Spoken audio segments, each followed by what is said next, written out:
Hello friends, welcome to IAS PCS केंद्र। Friends, 100 pages notes series में ये विश्व के भूगोल का दूसरा लेक्चर है, सेकंड लेक्चर है। बाकी सारे सब्जेक्ट्स के प्लेलिस्ट के लिंक डिस्क्रिप्शन बॉक्स में दिए हुए हैं, तो आप जाकर बाकी वीडियोज को भी जरूर देख सकते हैं। बात करें इस नोट्स की, तो डिस्क्रिप्शन बॉक्स में टेलीग्राम चैनल का भी लिंक दिया हुआ है, तो आप जाकर उस चैनल का सब्सक्रिप्शन भी ले सकते हैं। इस नोट्स की खास बात यह है कि आप बीपीएससी की तैयारी कर रहे हो या फिर किसी भी स्टेट पीसीएस एग्जाम की तैयारी कर रहे हो, और सिलेबस में जो भी चीज़ें हैं उन चीज़ों को काफ़ी सिंपल और सिस्टमेटिक ढंग से प्रेजेंट किया गया है, जिससे कि चीज़ों को पढ़ने में आपको काफ़ी आसानी होगी और समझने में भी काफ़ी आसानी होगी। कम टाइम में क्वालिटी रिवीजन के लिए ये नोट्स आपके लिए काफ़ी फायदेमंद साबित होगा। वीडियो देखने के बाद तो आप आराम से 3 से 4 मिनट में एक पेज को रिवाइज कर लेंगे इजीली, 3 से 4 मिनट में वीडियो देखने के बाद। हाँ, ये वीडियो चूंकि रिवीजन के पर्पस से बनाया जा रहा है, तो मैं इसमें उतना ही एक्सप्लेन करूंगा जितना जरूरत है, ताकि वीडियो की लेंथ ज़्यादा लंबी नहीं हो। हाँ, उतना एक्सप्लेन जरूर कर दूंगा ताकि आपको कोई दिक्कत नहीं हो, कॉन्सेप्ट क्लियर हो जाए, उसके बाद आप आसानी से रिवीजन करते रहें। नोट से रिवाइज करना है तो नोट से रिवाइज करते रहें, और वीडियो देखकर रिवीजन करना है तो वीडियो देखकर रिवीजन कर सकते हैं, जैसे मन करे वैसे कर सकते हैं। खैर, चलिए बिना किसी देरी के इस वीडियो को शुरू करते हैं। इस वीडियो में हम तो चलिए इस वीडियो की शुरुआत हम अक्षांश और देशांतर रेखाओं से करते हैं, उसके बाद एक एक करके सारी चीजों को देखेंगे। देखिए, जैसा कि आपको पता है, ये जो पृथ्वी है, अपनी जो पृथ्वी है, इसका आकार काफी बड़ा है। ठीक है, इसका आकार काफी बड़ा है। अब मान लीजिए इसका अध्ययन करना हो, पृथ्वी की स्थिति या फिर इस पर एग्जैक्ट लोकेशन की जानकारी चाहिए, कुल मिलाकर अध्ययन करना है, तो हम पृथ्वी, चूंकि ये काफी बड़ा है ना, तो हम सुविधा के लिए पृथ्वी के छोटे रूप, पृथ्वी के एक नमूने, जिसको क्या बोलते हैं, ग्लोब का प्रयोग करते हैं, जिस पर आपको पता होगा मुख्यतः 2 प्रकार की रेखाएं होती हैं, अक्षांश और देशांतर। हाँ, ये ध्यान रखना है आपको कि ये जो रेखाएं हैं ना, ये काल्पनिक रेखाएं, हमने अध्ययन करने के लिए, अध्ययन में सुविधा के लिए इन रेखाओं को माना है। चलिए एक एक करके मैं सारी बातों को बताता हूं। देखिए, जैसे अक्षांश रेखा की बात की जाए तो इसी को मान लीजिए ये पृथ्वी है, इधर की तरफ क्या उत्तरी ध्रुव है, इधर की तरफ दक्षिणी ध्रुव है। अब ये पूरब से पश्चिम, पश्चिम से पूरब जो रेखाएं हैं ना, पूरब से पश्चिम या पश्चिम से पूरब, जो समझिए, ये पश्चिम से पूरब जो रेखाएं खींची गई हैं, ये समानांतर, ठीक, एक दूसरे के समानांतर हैं, पैरेलल हैं, इन्हीं को बोलते हैं अक्षांश रेखाएं। ठीक, बेसिकली ये रेखाएं नहीं है, वृत्त है। तो रेखाएं दिया हुआ हो या फिर वृत्त दिया हुआ, कंफ्यूज नहीं होना है, एक ही बात है। रेखाएं हमने सुविधा के लिए मान लिया है, समझाने की कोशिश करता हूं। देखिए, मान लीजिए ये पृथ्वी है, ठीक, पृथ्वी को बीच से, मान लीजिए पृथ्वी जो है ना, ये तरबूज है, इसको बीच से आप जब काटेंगे, बीच से काट दीजिए, जब ऊपर से देखेंगे, इसका जो टॉप व्यू होगा ना, ऊपर से जब देखेंगे तो इसका जो शेप दिखेगा वो वृत्ताकार दिखेगा, वृत्त के आकार के दिखेगा, सर्कुलर दिखेगा। ठीक, आप समझ पा रहे होंगे मेरी बातों को। लेकिन जब साइड से देखेंगे तो एक लाइन की तरह से दिखेगा, एक रेखा की तरह से दिखेगा। ठीक है, तो वृत्ताकार लिखा हुआ है या फिर रेखा लिखा, क्या बोलते हैं, वृत्त लिखा हुआ है या फिर रेखा लिखा हुआ है, कंफ्यूज नहीं होना है आपको।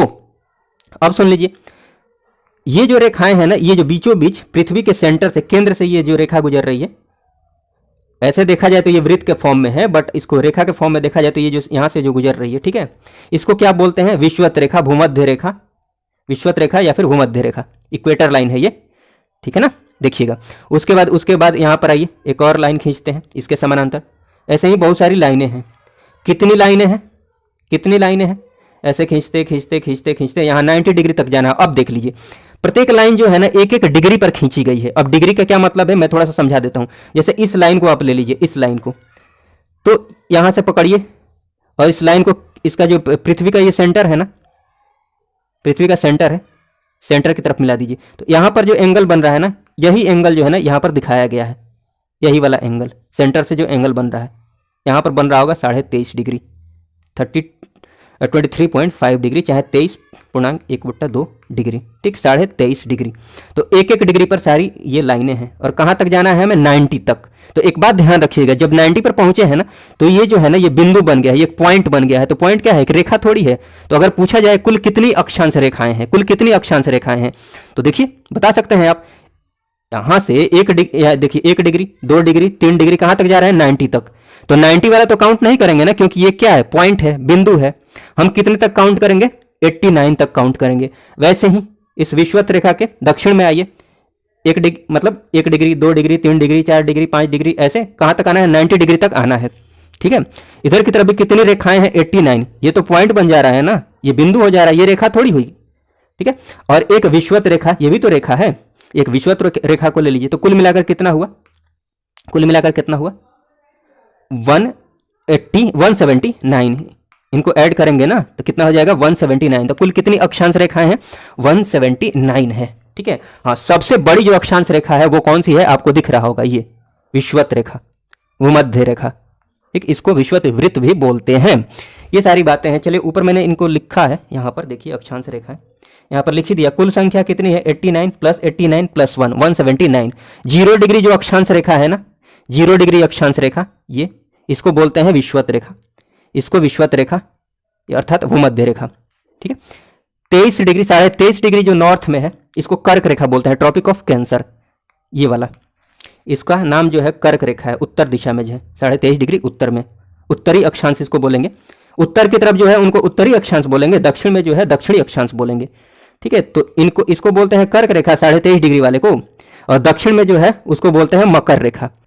सारी बातों को मैंने यहाँ पर लिख दिया है, आप यहाँ देख सकते हैं। देखिए ये 23.5 डिग्री उत्तरी अक्षांश जो रेखा इसको बोलते हैं कर्क रेखा, ट्रॉपिक ऑफ कैंसर, और 23.5 डिग्री दक्षिणी अक्षांश को क्या बोलते हैं, मकर रेखा, ट्रॉपिक ऑफ कैप्रिकॉन। ठीक। 66.5 डिग्री की बात की जाए उत्तरी अक्षांश को उत्तरी उपध्रुव वृत्त अर्थात सब आर्कटिक वृत्त भी बोलते हैं, या फिर आर्कटिक वृत्त खाली बोलेंगे तब भी काम चल जाएगा। और इधर की तरफ अंटार्कटिक वृत्त, ठीक है ना, 66.5 डिग्री दक्षिणी अक्षांश को बोलते हैं। ठीक है ना, या फिर ये भी बोलते हैं दक्षिणी उपध्रुव वृत्त, सब आर्कटिक। चलिए उसके बाद हाँ विषुवत रेखा की बात की जाए तो ये मैंने तो आपको बता ही दिया है, स्टार्टिंग में ही बता दिया है, लेकिन यहाँ पर लिख दिया है विषुवत रेखा का अन्य नाम क्या है, अन्य नाम क्या है, वृहत वृत्त। क्यों? सबसे बड़ी जो रेखा है ना, सबसे बड़ा जो वृत्त बनेगा यहीं पर बनेगा, सबसे ज़्यादा, सबसे बड़ा, आपको खुद दिख ही रहा है, इसमें रटने वाली कोई बात ही नहीं है। तो इसका अन्य नाम क्या है, वृहत वृत्त, ग्रेट सर्कल।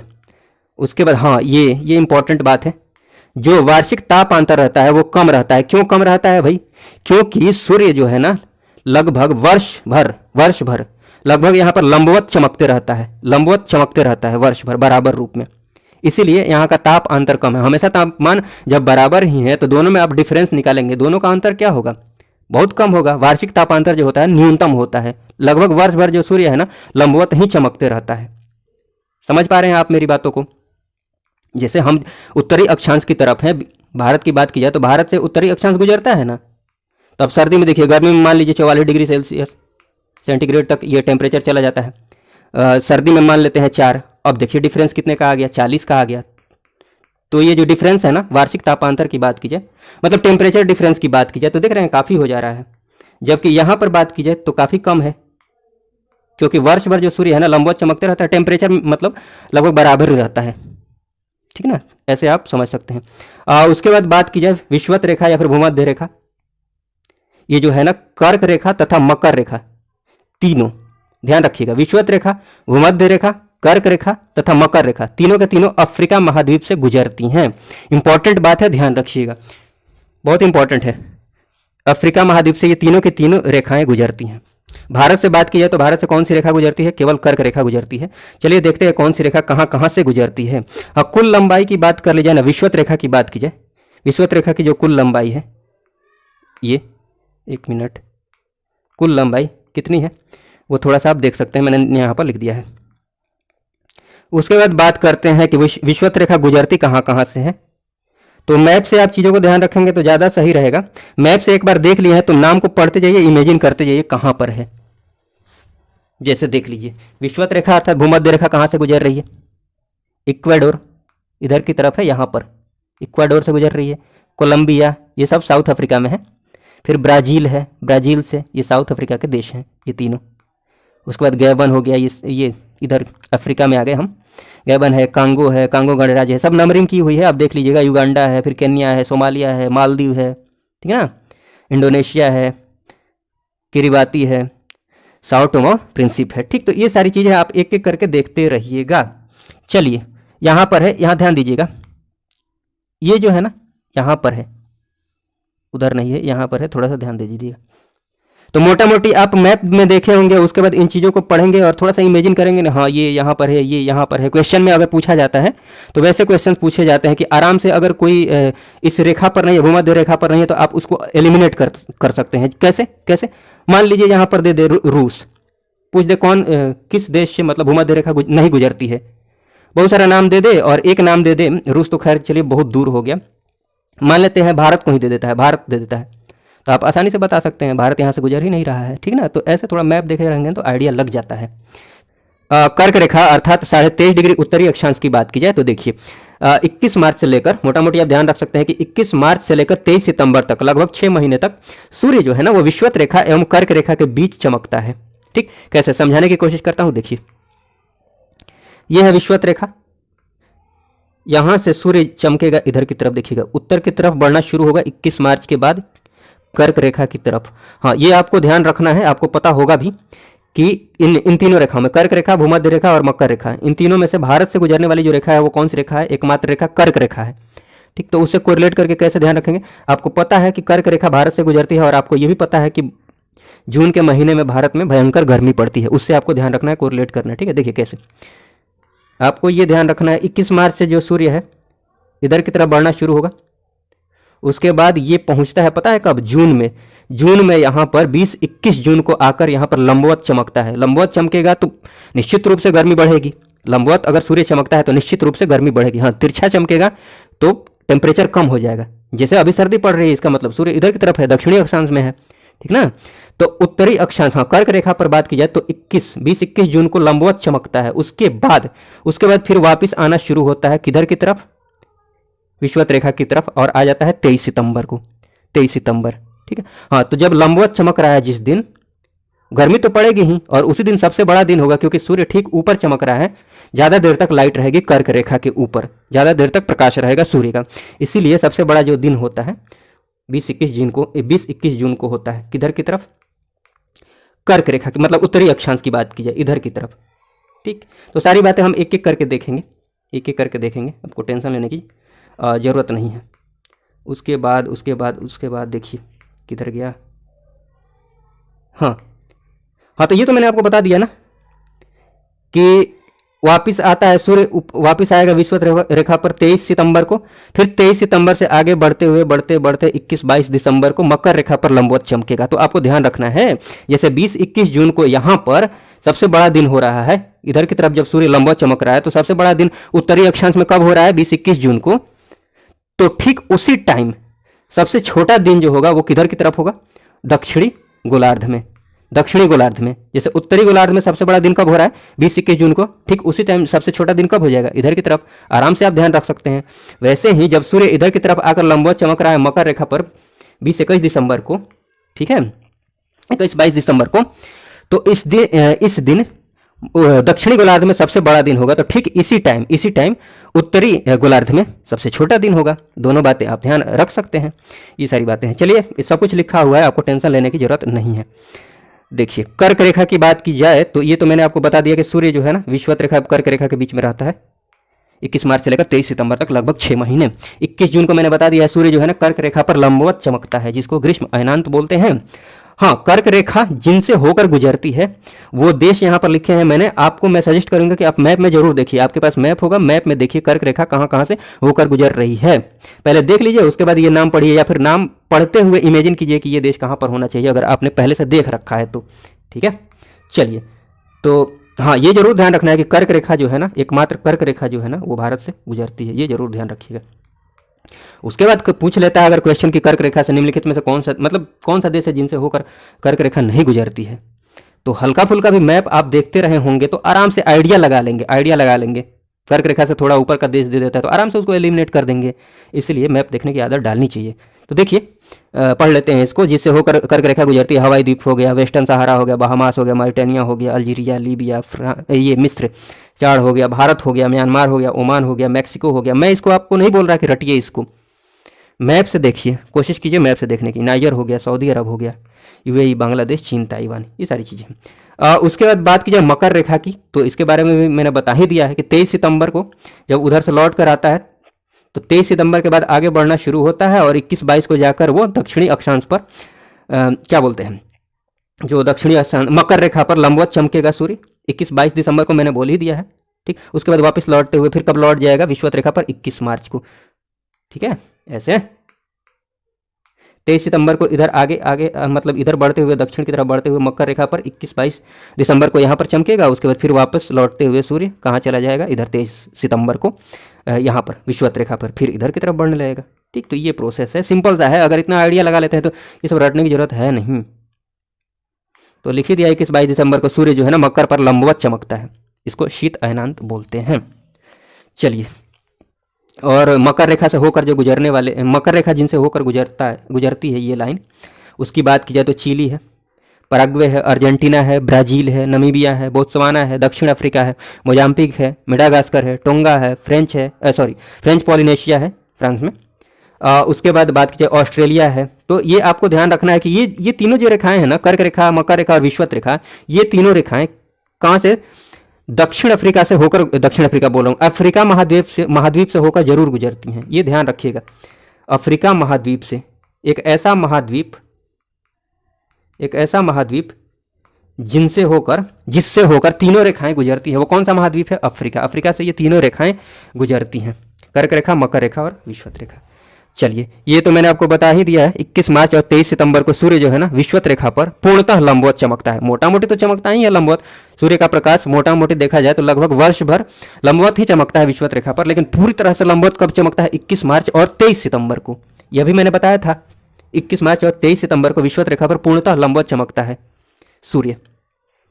और देख लीजिए, ये थोड़ा सा ध्यान रख सकते हैं, दक्षिणी अमेरिका महाद्वीप, ठीक है ना, दक्षिणी अमेरिका नीचे वाला हिस्सा जो हो गया मैप में, ये वाला, ये दक्षिणी अमेरिका है, ये उत्तरी अमेरिका है, ये अफ्रीका है, अफ्रीका महाद्वीप है, ठीक है ना, ये यूरोप है, ये एशिया है, इधर की तरफ ये ऑस्ट्रेलिया है। तो देखिए यहाँ पर क्या लिखा हुआ है कि दक्षिण अमेरिका महाद्वीप की बात की जाए तो दक्षिण अमेरिका महाद्वीप से गुजरने वाली जो रेखाएं हैं वो कौन कौन सी है? विषुवत रेखा भी गुजरती है, मकर रेखा भी गुजरती है। हाँ, भारत से गुजरने वाली जो रेखा है वो कौन सी रेखा है? कर्क रेखा है। देशांतर रेखाओं की बात की जाए तो देखिए, जैसा कि ये आपने देखा कि अक्षांश रेखाएं जो है ना, ये पश्चिम से पूरब की तरफ, ये समानांतर रेखाएं हैं, समानांतर रेखाएं एक दूसरे के बिल्कुल पैरेलल हैं। लेकिन इसकी बात की जाए, देशांतर रेखाओं की बात की जाए तो ये ऐसी रेखाएं, देखिए समझाने की कोशिश करता हूँ। मान लीजिए ये पृथ्वी है, ये ग्लोब है, एक ये उत्तरी अक्षांश है, ये दक्षिणी क्या बोलते हैं, ये उत्तरी ध्रुव है, ये दक्षिणी ध्रुव है। तो जो ध्रुव है ना, इनको मिलाने वाली ये लाइन है, इनको बोलते हैं देशांतर रेखाएं। इन रेखाओं को देशांतर रेखाएं बोलते हैं, ऐसे ऐसे ऐसे, ठीक है ना, ऐसे ऐसे, ये देशांतर रेखाएं हैं। अब इनमें एक को फिक्स कर लिया गया है, फिक्स, जैसे कि ये इस रेखा को पहली रेखा मान लिया गया है, 0 डिग्री देशांतर मान लिया गया है, जो कहाँ से गुजरती है, ये वाली रेखा कहाँ से गुजरती है? लंदन के ग्रीनविच से। ठीक, इसको बेस मानते हुए, इसको आधार मानते हुए बाकी जो अक्षांश रेखाएं हैं उनका पोजीशन डिसाइड कर दिया गया है।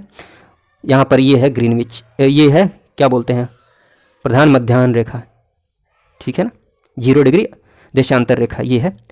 इधर की तरफ जो रेखाएं हैं ना, इनको पूर्वी देशांतर बोल दिया गया है, पूरब की तरफ जो है इनको पश्चिमी देशांतर बोल दिया गया है। देखिए इधर की तरफ फिर, और ये जो रेखाएं हैं ना ऐसे, ये देखिए ऊपर की तरफ ये दक्षिणी ध्रुव है और पीछे की तरफ जो ये इसका क्या बोलते हैं, ऊपर की तरफ ये उत्तरी ध्रुव है और जो दक्षिणी ध्रुव है ना पीछे छुपा हुआ है, दिख नहीं रहा है, इसलिए कंफ्यूज नहीं होइएगा, पीछे जाकर ये लाइनें मिल रही होंगी, ठीक है। तो ऊपर की तरफ ये उत्तरी ध्रुव, नीचे की तरफ दक्षिणी ध्रुव है, उधर छुपा हुआ है। तो ये जो रेखाएं हैं ना, आप समझिएगा इस बात को, ये जो रेखाएं हैं, तो ये तो 0 डिग्री देशांतर हो गया, ये सब 1-1 डिग्री पर है। फिर ये 1 डिग्री देशांतर, 2 डिग्री पूर्वी देशांतर, 3 डिग्री पूर्वी देशांतर, 4 डिग्री, 5 डिग्री, वैसे ही कहाँ तक है, 180 डिग्री पीछे तक है। ऐसे बढ़ते बढ़ते बढ़ते बढ़ते पीछे की तक ऊपर उधर देख रहे होंगे, ठीक है ना। वैसे ही इधर की तरफ भी है, टोटल 360 हैं। 0 डिग्री से ठीक उल्टा साइड में कौन सी देशांतर रेखा है, 180 डिग्री देशांतर रेखा, ठीक है। चलिए देखिए एक एक करके सारी बातें करते हैं। हाँ, एक और बात ध्यान रखिएगा, ये तो आपको समझ में आ ही रहा होगा कि ये उत्तरी ध्रुव है, ये दक्षिणी ध्रुव है, और ये जो ध्रुव को हम मिलाने वाली ये लाइन है, ये वाली जो लाइन है, इन्हीं दोनों लाइन को ले लेते हैं। चलिए इन्हीं दोनों लाइन को ले लेते हैं। तो एक बात बताइए, देख रहे हैं ना कि दो देशांतर रेखाओं के बीच की दूरी की बात की जाए तो न्यूनतम दूरी कहाँ पर है, ध्रुव पर, 0 है। इनके बीच, इन दोनों के बीच में ये जो गैप है 0 है। कहाँ पर, ध्रुवों पर, पोल पर क्या है, 0 है। लेकिन मैक्सिमम गैप कहाँ पर है, यहाँ पर है। कहाँ पर है, विषुवत रेखा पर है, विषुवत वृत्त पर मैक्सिमम गैप है देशांतर रेखाओं के बीच, ठीक। तो ये थोड़ा सा ध्यान रखिएगा, 2 देशांतर रेखाओं के बीच मैक्सिमम जो गैप होता है कहाँ पर होता है, विषुवत रेखा पर होता है। कितना होता है, 111.3। तो थोड़ा सा ये ध्यान रख लीजिएगा, 111.3 किलोमीटर का गैप। चलिए सारी बातें मैंने यहाँ पर लिखी हैं। देशांतर रेखाओं की बात की जाए तो देखिए यहाँ लिखा है, उत्तरी तथा दक्षिणी ध्रुव को मिलाने वाली जो रेखा है उनको बोलते हैं देशांतर रेखाओं की बात की जाए तो देशांतर रेखाएं जो है ना विषुवत रेखा को समकोण पर काटती हैं, ठीक है। कुल रेखाएं कितनी है, 360, 180 इधर, 180 इधर, ठीक है, 360। रेखाओं के मध्य जो दूरी है अधिकतम कहां पर होती है? विषुवत वृत्त पर। विषुवत वृत्त पर, कंफ्यूज नहीं होगा वृत्त और रेखा से, ठीक है ना। विषुवत रेखा पर अर्थात विषुवत वृत्त पर 111.3 किलोमीटर, याद रखिएगा। न्यूनतम कहां पर होती है गैप? न्यूनतम गैप कहां पर होता है? दोनों के रेखाओं के मध्य जो दूरी होती है सबसे कम जीरो होती है। न्यूनतम कहां पर? ध्रुवों पर, क्योंकि वहीं से दोनों निकल रही हैं अगर दो रेखाओं की बात की जाए तो। प्रधान मध्याह्न रेखा की बात की जाए अर्थात प्राइम मेरिडियन की बात की जाए, किसको बोलते हैं? 0 डिग्री देशांतर को बोलते हैं प्रधान मध्याह्न रेखा, ठीक है। देखिए ध्यान आपको ये रखना, ये इंपॉर्टेंट है कि ये लंदन में ग्रीनविच के रॉयल वेधशाला से होकर गुजरती है। प्रधान मध्याह्न रेखा जो है ना वो लंदन में ग्रीनविच के रॉयल वेधशाला से, ग्रीनविच ध्यान रखिएगा, ठीक है, रॉयल वेधशाला भी ध्यान रख लीजिएगा। इस प्रधान मध्याह्न रेखा को और क्या बोलते हैं? अंतरराष्ट्रीय मानक समय निर्धारण रेखा बोलते हैं, क्योंकि यही से समय का निर्धारण किया जाता है। इसके अकॉर्डिंग ही विश्व के सभी देशों को 24 टाइम जोन में बांटा गया है। और एक बात बताइए, कुल कितनी देशांतर रेखाएं हैं? 360 डिग्री 360 डिग्री बोल रहा हूं, 360 देशांतर रेखाएं हैं, ठीक है। और एक बात बताइए, एक दिन में कितने घंटे होते हैं? 24 घंटे होते हैं। इसका मतलब यही ना हुआ कि पृथ्वी जो है 24 घंटे में एक चक्कर लगा लेती है, 360 डिग्री से घूम जाती है। तो एक बात बताइए, एक घंटा में पृथ्वी कितने डिग्री से घूमेगी? क्या करेंगे? 360 में कैसे डिवाइड करेंगे? 24 से। तो कितना आएगा? काटेंगे तो 15 आएगा। तो वही मैंने यहां पर लिखा है कि एक घंटे में 15 डिग्री का चेंज आ जाएगा, या फिर ऐसे भी बोल सकते हैं कि 15 डिग्री का अगर चेंज है तो मतलब एक घंटे का अंतर आ जाएगा। मान लीजिए कि यहां पर 0 डिग्री अक्षांश पर, 0 डिग्री अक्षांश बोल रहा हूं, 0 डिग्री देशांतर पर, ठीक है, टाइम यहां पर हो रहा है, मान लेते हैं कि 12 बज रहे हैं, 12 बज रहे हैं दिन के 12 बज रहे हैं। एक बात ध्यान रखिएगा, पूरब की तरफ का जो टाइम होगा ना वो आगे होगा। कैसे ध्यान रखेंगे? इसको ऐसे ध्यान रख लीजिए, क्योंकि पूरब से ही सूर्योदय होता है, तो इधर का टाइम जो होगा ना वो आगे होगा, तब ना सूर्य दूसरी तरफ जाएगा, ऐसे ध्यान रखिए। और इधर के टाइम जो होता है ना, इधर का जो टाइम वो पीछे होता है, ठीक।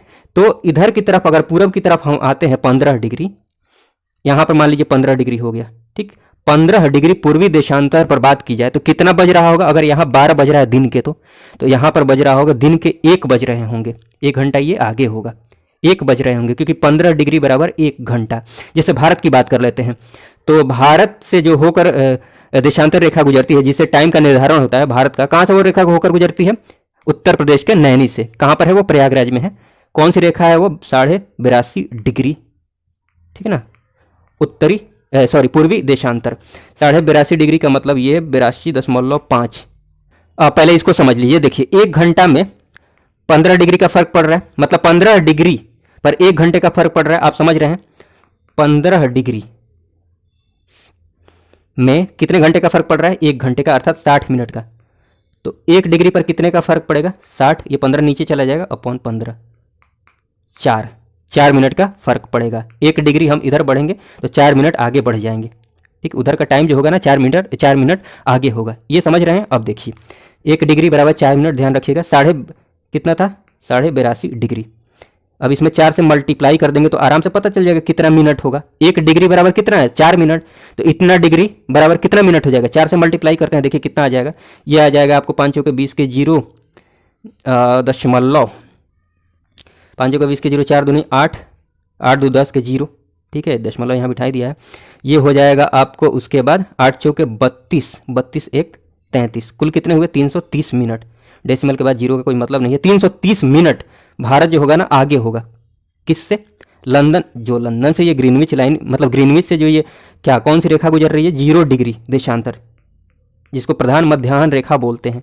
तो लंदन में अगर टाइम हो रहा है, मान लीजिए दिन के 12 बज रहे हैं, तो भारत में कितना हो रहा होगा? अभी मैंने बताया 330 मिनट भारत जो होगा ना आगे होगा। इसको घंटा में बदलते हैं, 60 से डिवाइड कीजिए, 6 से ये कट जाएगा, ठीक है, 0 से 0 कट जाएगा, 6 से इसको काटने का प्रयास करते हैं। 6 पचे 30, पॉइंट 6 पचे 30, 5.5, 5.5 आ रहा है। इसका मतलब 5.5 घंटे आगे होगा। और ये आपको पता भी है कि 5.5 घंटे आगे है भारत टाइम में। ये सारी बातें हैं, थोड़ा सा ध्यान दीजिएगा। हाँ, अंतरराष्ट्रीय तिथि रेखा की बात की जाए, देखिए समय रेखा तो आपको पता है 0 डिग्री देशांतर है। तिथि रेखा की बात की जाए तो 180 डिग्री देशांतर है। जो ये क्या नाम है इसका, 0 डिग्री देशांतर है ना, इसके ठीक उल्टा डायरेक्शन में, ठीक पीछे की तरफ जो देशांतर रेखा है 180 डिग्री देशांतर, यही जो है अंतरराष्ट्रीय तिथि रेखा है, ठीक है। इसके द्वारा ये जो रेखा है ना, इसके दोनों ओर दोनों ओर दो अलग अलग तिथि होती है। पूर्व की ओर जाने पर एक दिन कम हो जाएगा और पश्चिम की तरफ जाने पर एक दिन बढ़ जाएगा। ठीक है, हाँ ये मैंने बता ही दिया है कि ग्रीनविच के ठीक विपरीत। और ये कहाँ से गुजरता है? प्रशांत सागर से, प्रशांत महासागर से, थोड़ा ध्यान रखिएगा। किसके समानांतर? बेरिंग जल डमरू मध्य के समानांतर, तो ये थोड़ा सा ध्यान रख लीजिए। और प्रधान मध्याह्न रेखा कहाँ से गुजरती है? ये भी मैप में आप देखने की आदत डाल लीजिए, मैप देखने की आदत जरूर डाल लीजिए। अगर मैप में ये देखे हुए हैं तो चलिए इमेजिन कीजिए इस नाम को, अगर नहीं देखे हैं तो देखिएगा इसको पढ़ने के बाद। यूके से, उत्तराखंड में बोल रहा हूँ, यूनाइटेड किंगडम, ब्रिटेन से, फ्रांस से होकर गुजरती है, स्पेन से, अल्जीरिया से, माली से, बुर्किना फासो से, टोगो से, घाना से और अंटार्कटिका, ठीक है ना, दक्षिणी ध्रुव। हाँ ये बात भी ध्यान रख सकते हैं, ये विषुवत रेखा और जो प्रधान मध्याह्न रेखा है ना, विषुवत रेखा और प्रधान मध्याह्न रेखा मतलब 0 डिग्री देशांतर, इनका जो मिलन होता है ये एक दूसरे को कहाँ पर काटते हैं? गिनी की खाड़ी में। ठीक, ध्यान रखिए कि गिनी की खाड़ी में, जो अटलांटिक या अंध महासागर है, गिनी की खाड़ी में काटते हैं, ठीक है ना, अफ्रीका के पश्चिमी भाग पर, ध्यान रख लीजिएगा। उसके बाद हाँ ये भी देख सकते हैं आप, दिन रात की बात कीजिए तो ये मैंने बता दिया, पिछले वीडियो में बता दिया है, फिर से एक बार बता देता हूँ। दिन और रात बराबर होते हैं। और पिछले वीडियो में हाँ ये नहीं बताया था, वो बताया था कि दिन रात कैसे होते हैं। ये ध्यान रख लीजिए, दिन और रात की बात की जाए, दिन और रात कब बराबर होते हैं? 20-21 मार्च को तथा 22-23 सितंबर को दिन और रात बराबर होते हैं। उसके बाद भूमध्य रेखा पर वर्ष भर दिन और रात बराबर होते हैं, क्योंकि सूर्य जो है ना लगभग लंबवत ही चमकता है वर्ष भर, इसलिए। उसके बाद देखिए 20-21 जून को, अभी मैंने बताया था आपको, उत्तरी गोलार्ध में सबसे लंबा दिन होता है, ठीक इसी दिन क्या हो जाएगा? दक्षिणी गोलार्ध में सबसे छोटा दिन हो जाएगा। वैसे 21-22 दिसंबर को मैंने बताया था दक्षिणी गोलार्ध में मकर रेखा पर लंबवत चमकता है सूर्य, तो दक्षिणी गोलार्ध में सबसे लंबा दिन कब होगा? 21-22 दिसंबर को। कोई भी ऑप्शन देता है वो सही हो जाएगा, 21 या 22 कोई भी देगा, दोनों तो नहीं ही देगा। हाँ, जिस दिन इधर लंबा दिन हो रहा है दक्षिणी गोलार्ध में, उसी दिन उत्तरी गोलार्ध में क्या हो जाएगा? छोटा दिन हो जाएगा। ये भी ध्यान रख सकते हैं आप कि उत्तरी ध्रुव पर दिन की जो अवधि होती है ना, ये 6 महीने होती है। ये आप समझ भी सकते हैं। देखिए सूर्य जो है ये कर्क रेखा और मकर रेखा के बीच में घूमते रहता है, तो उत्तर की तरफ जब बढ़ता है तो उत्तरी ध्रुव पर थोड़ा बहुत जो प्रकाश पहुंच भी रहा है, तो उस टाइम में दक्षिणी ध्रुव की तरफ प्रकाश पहुंचेगा ही नहीं, दक्षिणी ध्रुव की तरफ। तो इधर की तरफ 6 महीने लगातार दिन रहेगा, तो इधर की तरफ क्या रहेगा? जब उत्तर की तरफ सूर्य गया है तो इधर की तरफ दिन रहेगा 6 महीने तक। उसके बाद दक्षिण की तरफ आएगा तो दक्षिणी ध्रुव की तरफ दिन रहेगा 6 महीने तक। ठीक, आप समझ पा रहे होंगे इस बात को। तो ये सारी बातें हैं। खैर चलिए, इस वीडियो की लेंथ ज़्यादा लंबी हो जाएगी और बात करेंगे, तो बाकी सारी बातें हम अगले वीडियो में कर लेंगे। ठीक है, इस वीडियो को देखने के लिए आपका बहुत बहुत धन्यवाद। जय हिंद, जय भारत।